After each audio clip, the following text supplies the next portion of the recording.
കൈമാറാൻ ഇടവന്നതെന്നും ദൃശ്യങ്ങളാണ് പ്രേക്ഷകർ ഇപ്പോൾ കാണുന്നത്. കൊട്ടാരക്കര ജയിലിലേക്ക് മാറ്റുകയാണ്. കൊട്ടാരക്കര സബ് ജയിലിലേക്ക് എൻ വാസുവിനെ മാറ്റുന്നതിന്റെ ദൃശ്യങ്ങളാണ് പ്രേക്ഷകർ ഇപ്പോൾ കാണുന്നത്.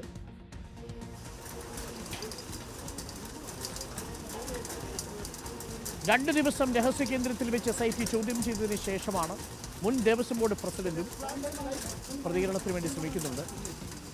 രണ്ട് തവണ ദേവസ്വം കമ്മീഷണറുമായ എൻ വാസു CPM സഹയാത്രികനാണ്. കുളക്കട പഞ്ചായത്ത് പ്രസിഡന്റായിരുന്നു. അദ്ദേഹത്തെ ഇപ്പോൾ പോലീസ് കൊട്ടാരക്കര സബ് ജയിലിലേക്ക് കൊണ്ടുപോകുകയാണ്.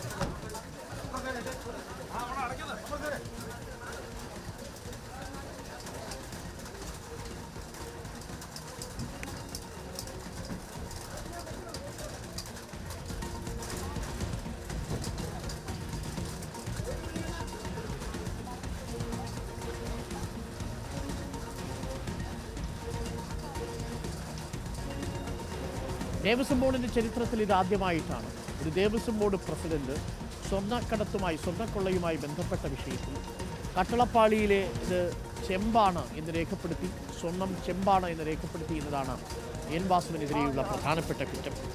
ഉണ്ണികൃഷ്ണൻ പോറ്റിയുടെ കൈവശം സ്വർണ്ണമുണ്ടായിരുന്നിട്ടും അത് തിരിച്ചുപിടിക്കാനുള്ള നടപടി സ്വീകരിച്ചിരുന്നില്ല എന്നതാണ് രണ്ടാമത്തെ പ്രധാനപ്പെട്ട കുറ്റം.